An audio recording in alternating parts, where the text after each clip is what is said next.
Et bonjour les taureaux, je reviens pour votre horoscope pour l'année 2026. On va voir un petit peu qu'est-ce qu'il y a pour vous en magasin.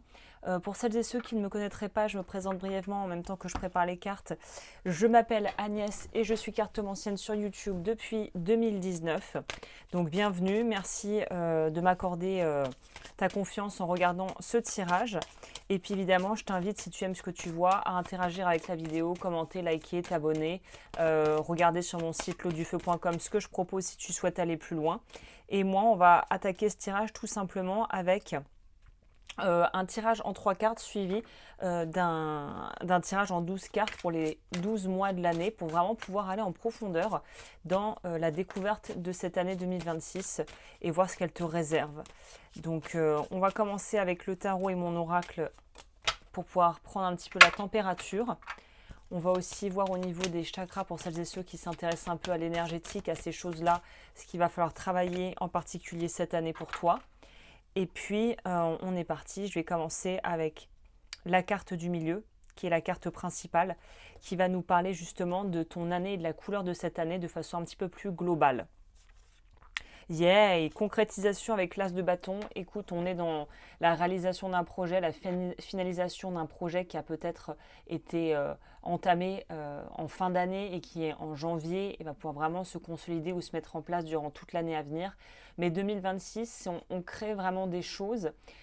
Et en fonction de ta situation, parce que c'est un tirage général, forcément, ça ne pourra pas parler à tout le monde de la même manière, mais en fonction de ta situation, ça pourra aussi nous indiquer de quelque chose qu'on avait un petit peu en gestation, qui était dormant, qui va enfin pouvoir se mettre en place concrètement cette année.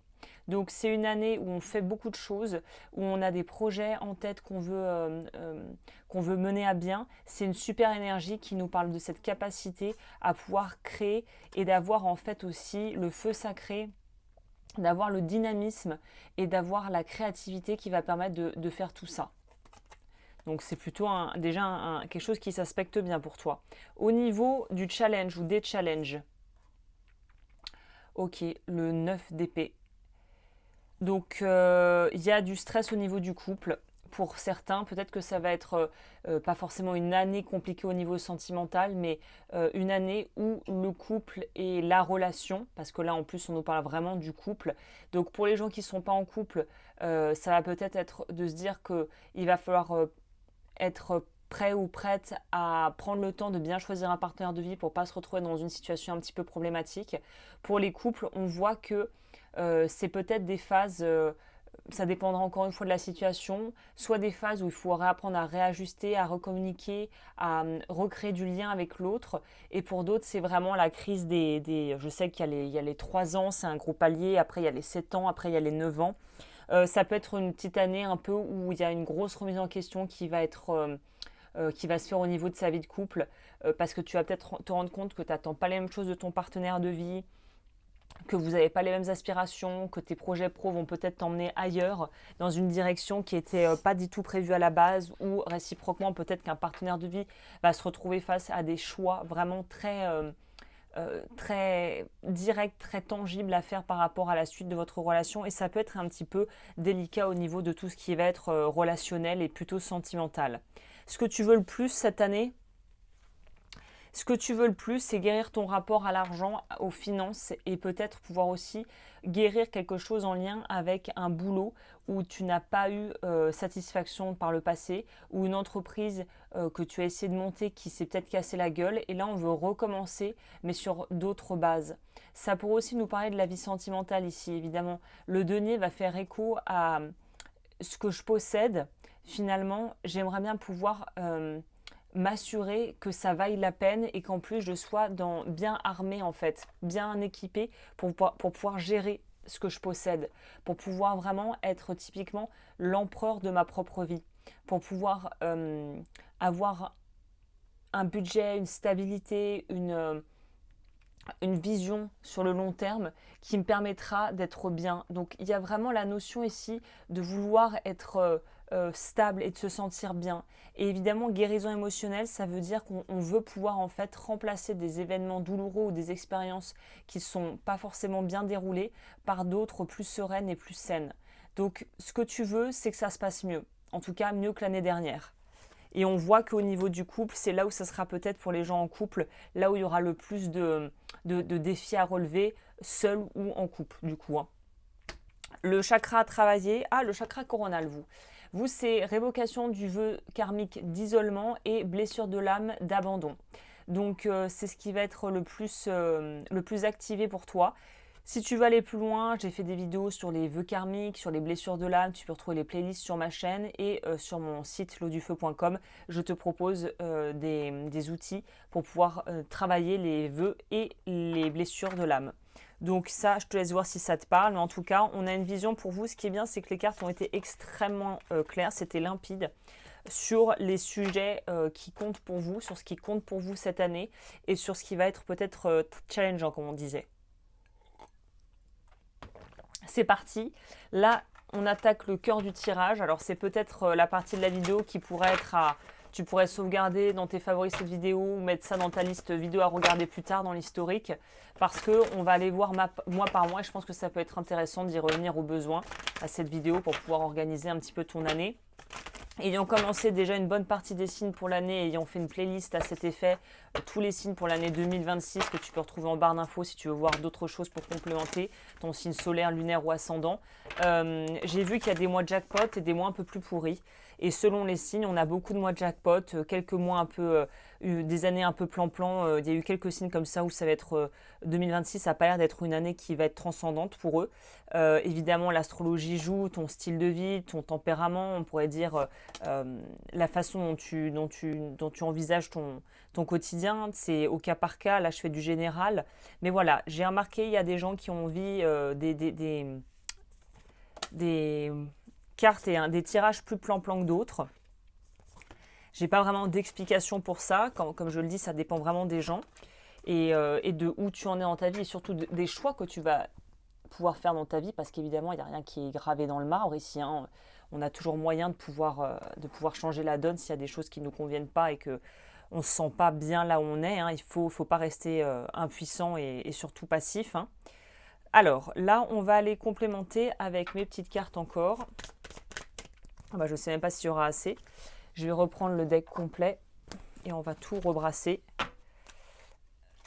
Du coup, je vais mettre ça. Je te reprends en 2 minutes. Je vais rebrasser ça correctement pour bien mélanger les cartes. La magie du montage et de la caméra, ça y est, j'ai fait ma petite tambouille pour que tu puisses avoir des cartes bien brassées et donc des messages cohérents avec l'énergie qu'on va trouver là-dedans. Ah bah il y en a une qui s'est retournée. Ça va peut-être être important. On va voir. Alors, on va commencer dans l'ordre, c'est-à-dire on va commencer avec janvier pour voir déjà un petit peu ce qui se prépare. Alors, attends, j'ai mis des trucs là. On a quoi? Super, janvier, il y a les Gémeaux qui ont eu ça, non, je ne sais plus. Il y a quelqu'un d'autre qui a eu à peu près des cartes similaires à vous. Janvier, c'est un très bon mois. C'est un mois où on se sent heureux, c'est peut-être justement les débuts d'un projet, l'effervescence des débuts, hein, si tu veux, où on peut vraiment se retrouver à se sentir motivé, à se sentir soutenu par ses proches, à avoir la sensation que ça avance, qu'on se sent bien, qu'on est... que en fait le vent tourne en notre faveur, qu'on a beaucoup d'énergie et de créativité à revendre, qu'on se sent aimé, qu'on se sent soutenu. Donc janvier, c'est un très bon mois où tu vas te sentir très bien dans tes baskets et quelque part tant mieux parce que tu commences l'année dans du bon pied. En fait, on commence dans une bonne énergie, dans une bonne dynamique. Alors, super, le mois de jackpot, parce que comme je le disais, quand j'étais en train de préférer là, de commencer à mettre en place le tirage mois par mois, il y aura des mois de jackpot pour les signes généralement et des mois pourris. Les mois de jackpot pour toi, alors janvier c'est plutôt une bonne énergie générale, mais c'est pas une énergie où on se sent vraiment exalté par ce qui se passe. Par contre, février, il y a vraiment une idée au niveau financier. Je sais pas, moi je sens le truc, on a payé toutes ses dettes, on a fini de payer le crédit, on a fini de payer la maison, le prêt nous a été accordé, on a signé les papiers pour acheter l'entreprise ou pour commencer à pouvoir exercer dans un domaine. On se libère au niveau financier de contraintes où on active et on met en place des choses qui vont nous apporter une certaine pérennité, une certaine stabilité au niveau plutôt financier là. Donc février c'est un bon mois. Mars,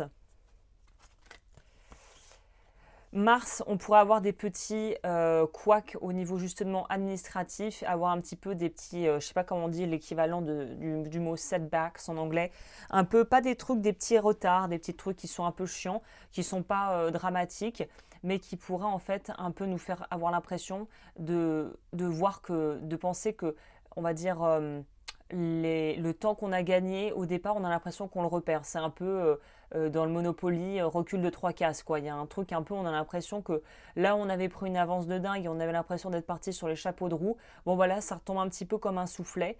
Pas forcément au niveau des revenus ou pas forcément sous la forme de mauvaises nouvelles, mais plutôt sous la forme de oh, punaise, bah, finalement, ça prend plus de temps que prévu. Finalement, les travaux vont être un peu rallongés. Finalement, les démarches vont être un petit peu moins simples que prévu. Donc voilà, c'est Mars, on a quand même encore un peu des comptes à rendre à quelqu'un ou à quelque chose. Avril. Avril, pareil, très bon mois. Je dirais pas forcément un mois jackpot, mais un mois où on sent que cette année pour vous, c'est un peu comme ça. Hein.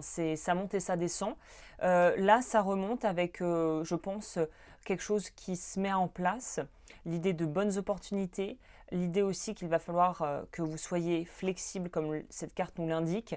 Donc, l'idée, c'est pas d'être entêté sur une vision de la chose et de vouloir à tout prix faire ça, sachant que les taureaux peuvent être parfois un peu têtus dans leurs mauvais traits de caractère.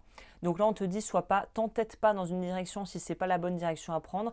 De toute façon, la vie va pas te louper, entre guillemets, et va te montrer tout de suite ce qui fonctionne et ce qui fonctionne pas, et quelle direction est à privilégier. Donc il y aura juste à faire preuve de bon sens et d'écouter ce que la vie t'envoie au niveau des messages. Donc, mais pareil, on est encore dans une continuité routine, Keva Piano Vassano, mais avec cette notion, avec les guides, encore une fois, c'est encore plus poussé que le mois dernier. Si tu écoutes ton intuition, que tu vois, en fait, que tu prends conscience des synchronicités, de ce qui se passe réellement, ça va t'apparaître comme une évidence. Et les choix seront hyper fluides, en tout cas, là, la première partie de l'année, on voit qu'il n'y a rien de vraiment cornélien, il n'y a pas des choix de fou à faire, il n'y a pas des challenges énormes, des trucs pas possibles. On voit que c'est quand même relativement simple. La mise en route se fait assez naturellement et de façon organique. Donc là, on continue, on met dans cette dynamique où on est bien et les choses, elles se font hyper naturellement en fait. Et c'est ça qui est appréciable, c'est quand on a la sensation que c'est simple et fluide et qu'on n'a pas en fait à devoir vraiment trimer pour trouver la bonne solution ou la bonne réponse. En juin. Juin, on est dans, pareil, on consolide.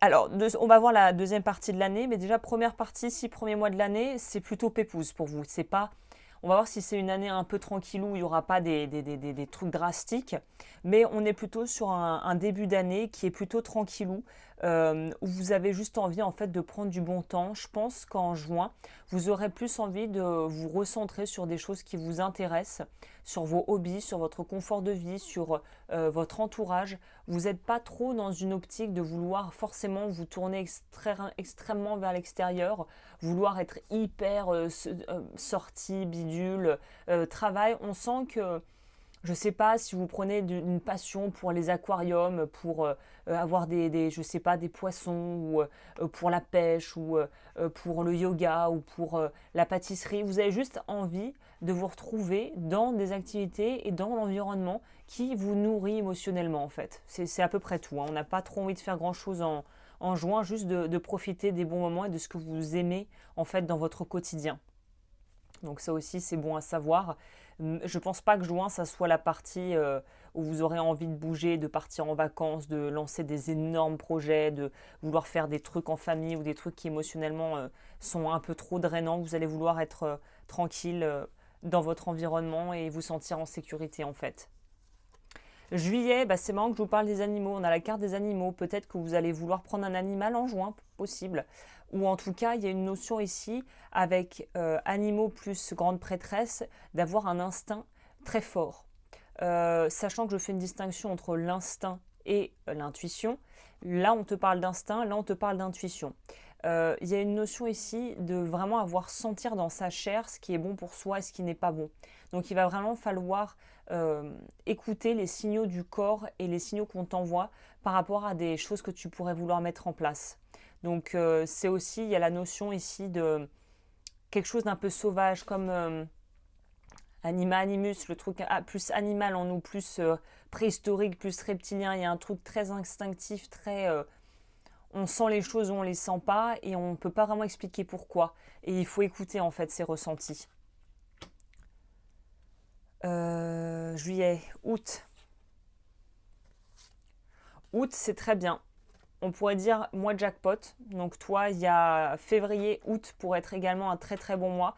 Parce que justement, tu vas réussir à réguler ce besoin de liberté, je pense, et de fougue, et de découverte, et de physique, de plaisir d'essence, avec quelque chose de plus ancré dans la réalité de ta vie, de ce qu'il faut que tu mettes en place, de ce qui marche pour toi, de ce qui ne marche pas. Il y a vraiment une double, c'est à double levier pour toi, c'est à double, un peu comme les vases communicants. Il y a vraiment une idée et la trame de l'année, c'est de pouvoir trouver cet équilibre entre ce qui te ce qui te plaît, ce qui te porte professionnellement parlant, comment tu peux gérer ton intimité et ta vie de couple, et comment pouvoir concilier cette fougue un petit peu de, de, de, de l'instinct animal avec le fait d'être dans un monde où il y a des règles, des cadres, une forme de civisme en fait, et de protocole, et on va dire d'habitude de vie qu'il va falloir en fait concilier. Je sens un truc un peu comme ça. Septembre, rentrée prochaine. Rentrée prochaine, pareil, pas des envies folles de vouloir faire un tas de choses, mais au contraire, de commencer à en faire moins, mais mieux. Peut-être que tu auras fait un tri sur les relations, que tu auras fait un tri dans ton emploi du temps, que tu auras mis au clair certains peut-être questionnements que tu te posais par rapport à une relation, mais on sent qu'on commence la rentrée hyper apaisée, hyper finalement au clair avec ce qu'on veut. Il y a une grande notion de clarification cette année pour toi, que ce soit sur le plan sentimental, que ce soit sur le plan du boulot, et aussi il y a, pour toi, je ressens cette année, il y a un truc par rapport à un hobby, à quelque chose que tu aimes, qui commence à prendre énormément de place au point où en fait non seulement ça te nourrit, mais tu pourrais peut-être vraiment envisager d'en faire une carrière. Je ne sais pas pourquoi je sens aussi quelque chose comme ça. Octobre. Oh là là, il ressort. Il ressort, j'ai rebrassé. Il y a un truc avec le couple, pour les gens en couple, les taureaux en couple.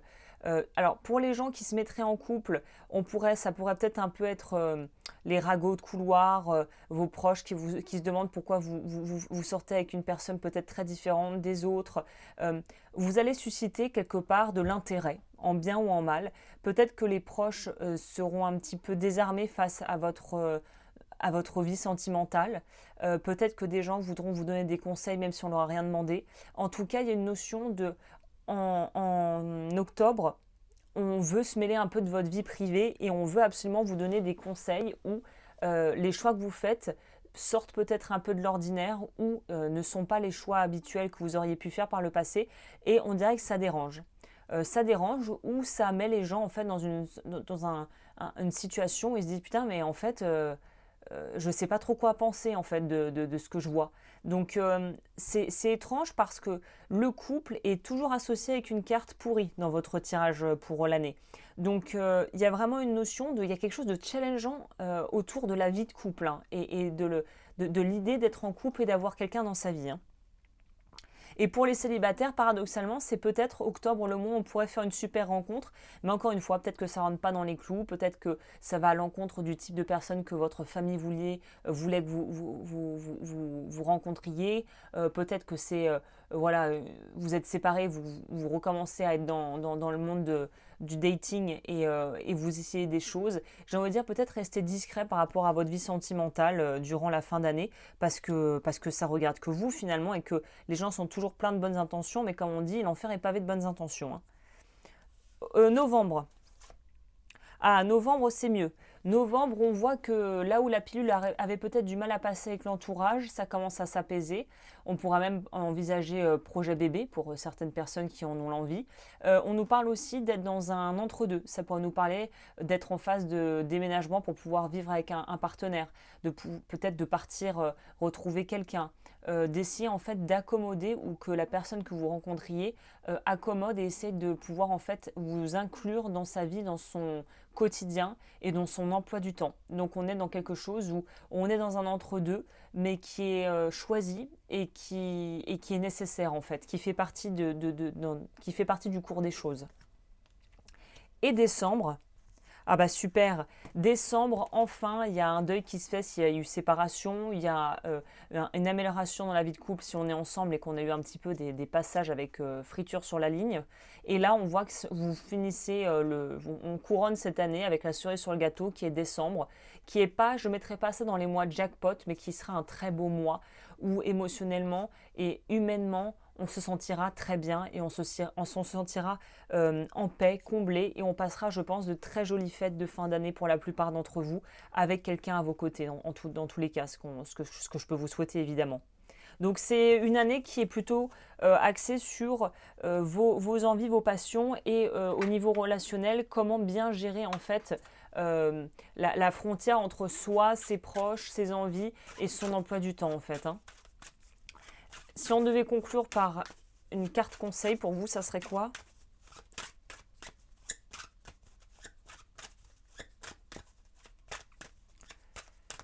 Bon, je vais la chercher. On a le cardinal qui est un oiseau. Il va falloir retrouver un équilibre entre vos polarités intérieures. Il faut remettre et réintégrer de l'équilibre et surtout sur l'aspect spirituel, dans le domaine spirituel de votre vie. Polarité yin-yang, homme-femme, animus-anima, c'est ce que je vous disais au début. Il y a une idée de trouver l'équilibre et peut-être que c'est ce déséquilibre avec lequel vous partez, un petit peu votre handicap, qui fait que vous allez pouvoir justement améliorer grandement vos relations et qu'il y a beaucoup de choses qui vont entre guillemets se transmuter et évoluer grâce aux relations humaines. C'est pour ça que ça peut paraître un peu parfois compliqué. Semble-t-il, avec vos proches, parce que justement, les proches sont généralement les gens qui nous challengent le plus parce qu'on les aime et parce qu'ils sont le plus proches de nous. Et le noyau de tout ça, c'est évidemment le couple. Donc ça ne m'étonne pas, au vu de ce qu'on nous dit à la fin, que le couple soit vraiment l'endroit où vous allez apprendre le plus cette année.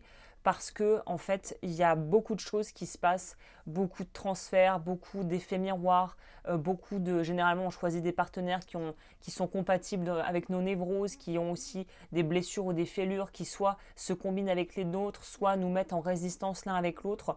Donc c'est vrai que le couple est un domaine de vie fascinant à cet égard parce qu'il y a plein de choses qui se passent tout le temps et vous, il semblerait que ça soit le cœur du message. Et je vois pas forcément des séparations, mais je vois vraiment des changements et des virages à 180 au niveau sentimental parce que vous avez un besoin d'évoluer et que de toute façon, on ne peut pas réprimer son évolution ou à un prix qui est très élevé. Voilà. Eh bien écoute, j'espère que ça t'a plu. Si c'est le cas, n'hésite pas à aimer, liker, t'abonner. Et puis moi, je te retrouve très vite ou sur mon site lodufeu.com et je te dis à bientôt pour de nouvelles vidéos.